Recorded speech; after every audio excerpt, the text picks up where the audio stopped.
വൈകുന്നേരത്തെ ചായയൊക്കെ കഴിഞ്ഞിട്ട് ഞാനും ഏട്ടനും ഭരത്തും മോനും കൂടെ ഒന്ന് പുളിമൂട്ടിലൊക്കെ പോയിച്ച് വരാമെന്ന് വിചാരിച്ചു. ഇന്ന് ആ ടൈം ആയപ്പോൾ മഴയില്ലാത്തതാണ് പോകാനുള്ള പ്രധാന കാരണം കേട്ടോ. എപ്പോഴും വൈകുന്നേരം ഏകദേശം മഴയൊക്കെ പെയ്യുന്നതുകൊണ്ട് നമ്മൾ അങ്ങനെ എവിടെ പുറത്തിറങ്ങാനൊന്നും മെനക്കെടാറില്ല. അങ്ങനെ ഇതാ ഇന്ന് നേരെ പുളിമൂട്ടിലെത്തിയിട്ടുണ്ട്. അത്യാവശ്യം തിരക്കൊക്കെ ഉണ്ടായിരുന്നു കേട്ടോ. അങ്ങനെ ഞാനും ഭരത്തും മോനും നേരെ ആടിപ്പാടി ഇങ്ങനെ നടക്കാണ്. അപ്പോൾ ഈ പുളിമൂട്ടിൽ എപ്പോഴും ഇങ്ങനെ ആടുകളൊക്കെ കാണാം കേട്ടോ. അപ്പോൾ ഭരത്തും മോൻ ഇങ്ങനെ ഭയങ്കര ഇഷ്ടമാണ് കേട്ടോ ആടിനെ കാണാൻ വേണ്ടിയിട്ട്. ഇവിടെ ഒട്ടാകെ മാറിപ്പോയി. ഞാൻ എൻ്റെ മുന്നത്തെ വീഡിയോസിലൊക്കെ പറയാറുണ്ട് പുളിമൂട്ട് ആകെ മാറിപ്പോയി. ഇവിടെ ഇതുപോലെ കുട്ടികളൊക്കെ വന്ന് കളിക്കുകയൊക്കെ ചെയ്യും കേട്ടോ. ഭരത്തുമോൻ ഭയങ്കര ത്രില്ലിലാണ് കേട്ടോ. അവൻ ഇവിടുന്ന് ഓടിക്കളിക്കാനൊക്കെ ഒരുപാട് സ്ഥലം ഉള്ളതുകൊണ്ട് നല്ല ത്രില്ലാണ്. പിന്നെ കുറച്ച് നേരം ഞങ്ങളിതാ പുഴയും കടലും എല്ലാം കണ്ടിട്ട് ഇങ്ങനെ ആസ്വദിച്ച് ഇവിടെ നിന്നു കേട്ടോ. പിന്നെ വേറെ പ്രത്യേകിച്ചൊന്നും ഉണ്ടായിരുന്നില്ല. പുളിമൂറ്റിൻ്റെ അറ്റം വരെ പോകണം എന്നൊക്കെ ഉണ്ടായിരുന്നു. പിന്നെ ഞങ്ങൾ വിചാരിച്ച് കുറച്ച് നേരം ഇവിടെയൊക്കെ നിൽക്കാൻ.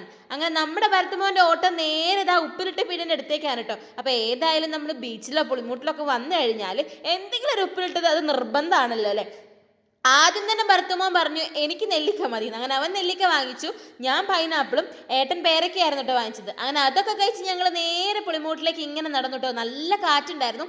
ഏകദേശം നേരം ഇങ്ങനെ ഇരുട്ടി വരുന്നുണ്ടായിരുന്നു കേട്ടോ. കടൽ ശരിക്കും ഇങ്ങനെ നന്നായിട്ട് ഇങ്ങനെ ഉഴുതു മറയും പോലെ ഇങ്ങനെ ഉണ്ടായിരുന്നു കേട്ടോ. അപ്പോൾ കുറച്ച് നേരം ഞങ്ങൾ അവിടെ ഇരുന്നപ്പോഴത്തേക്ക് പിന്നെ അമ്മയും അനിയനും കൂടെ വന്നു കേട്ടോ. അപ്പോൾ അവരോട് ഞങ്ങൾ ഇവിടെ നല്ല കാറ്റാന്ന് പറഞ്ഞപ്പോൾ അവർ വന്നു. പിന്നെ ഞങ്ങൾ ഒന്നും നോക്കിയില്ല, എല്ലാവരും കൂടെ നേരെ നടന്ന് പുളിമൂട്ടിൻ്റെ അറ്റത്തേക്ക് ഇട്ടോ. ഒരു എക്സസൈസും കൂടെ ആവാലോ എന്ന് വിചാരിച്ചു. അങ്ങനെ പുളിമൂട്ടിൻ്റെ അറ്റത്ത് ഒരു റെഡ് കളറിലുള്ള ലൈറ്റ് ഉണ്ട്, അതൊക്കെ നോക്കി ഞങ്ങൾ ഇങ്ങനെ നടക്കാൻ കേട്ടോ.